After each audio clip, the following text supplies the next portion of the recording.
Welcome back sa aking YouTube channel, Jeremy's TV, Manila. So, ikapito nga, simbang gabi. Hilingin natin sa Panginoon ang proteksyon laban sa mga tukso, mga karamdaman, mga sakuna at mga aksidente. Makapamuhay naman tayo sa kabanalan at sa kapayapaan.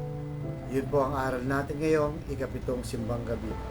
So, yung ating babasahin sa gospel ay tungkol dito kay Mama Mary, na kung saan ay nabalitaan na nga niya na itong kanyang pinsan na si Elizabeth ay nagdadalang tao.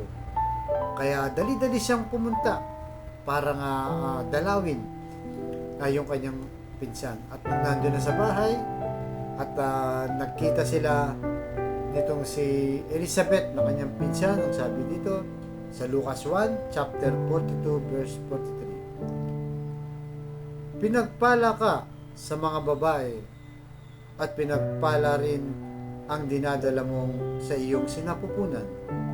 Sino ako upang dalawin ng aking ina, ng aking Panginoon? Yan guys, napakalinaw, di ba? So, sa panahon natin ngayon, di ba, ang mga tao sobrang busy sa kakabili sa mga mall, sa mga tindahan, dahil nga nalalapit na ang Pasko. Pero sa mga magulang, di ba, na natutuwa tayo kung bakit punong-puno lagi yung mga mall, o kahit sa Divisoria, o kahit sa mga palengke, lalo na sa bilihan ng mga laruan at mga damit. Di ba, mapansin niyo yan guys, pag nagpapasko, yan ang talagang pinakamaraming tao. So, matutuwa ka dahil ang mga tao ay pagdating ng Pasko ay hindi naman para sa kanila, di ba? Yung mga nanay, makita mo may mga bata, sinusukat yung sapatos, yung damit, pinipilian ng mga laruan dahil doon sa pagmamahal sa kanilang mga anak, di ba? Na mga maliliit pa na bata.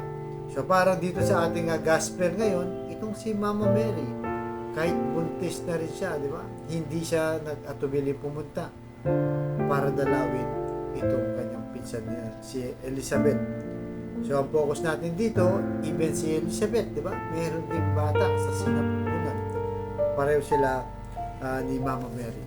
So dahil nga sa amazing na ginawa ng Diyos dito sa kanyang pinsan na si Elizabeth, bagamat baog siya, matanda na, pero nabuntis pa rin. Dahil alam niya naman guys, nung unang panahon, kapag wala kang anak, mag-asawa kayo, para kayong sinumpa, para nga ayaw sa inyo ng Panginoon. Kaya talagang masaya sila nung nabalitaan ni Mama Mary na nabuntis na yung kanyang ng kanyang pinsan na si Elizabeth.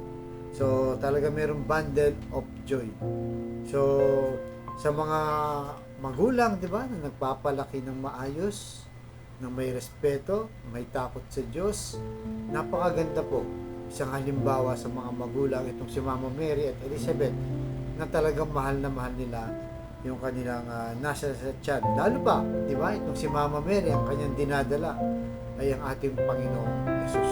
Kaya talaga todo ingat siya, todo alaga siya, dahil ito yung magliligtas sa sangkatauhan. Ganon din naman dito kay Elizabeth, na kung saan itong si Juan Bautista ang mauuna sa Panginoon. Talagang marami ang naniwala sa kanya na dahil matagal nang hinihintay ng Israel nung panahon na yon yung kanilang tagapagligtas na hanggang sa ngayon sa buong mundo pa rin.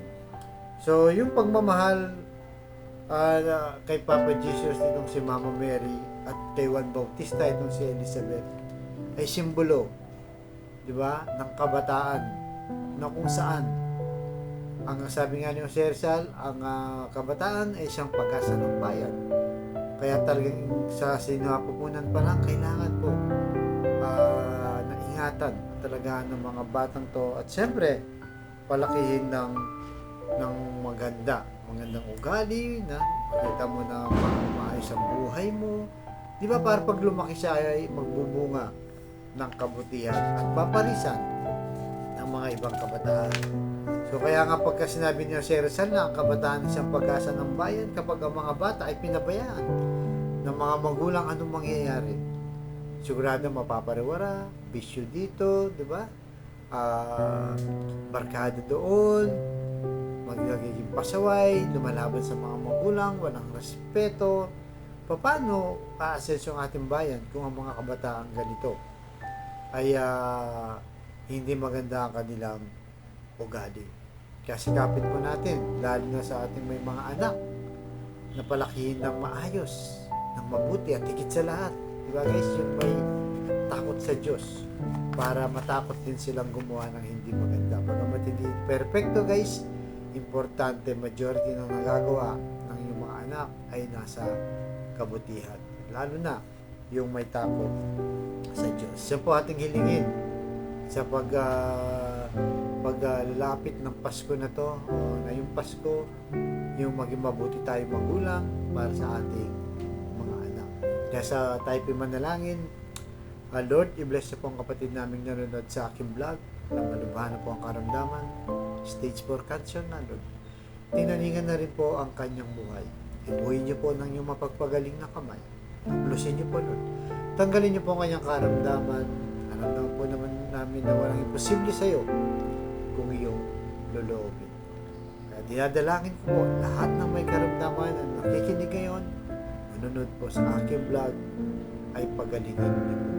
Ganun din po sa pamilyang nasira na, nagkawatak-watak dahil sa hindi pagkakaunawaan, dahil sa hindi magandang pagpapalaki ng bawat isa sa kanila. Hibuhin niyo po ang kanilang puso na maging mapagkumbaba, mapagpatawad, mapagpasensya, alang-alang sa kanilang pamilya. Kaya pagbigis-bigisin niyo po muli ang mga pamilyang nasira na, Lord.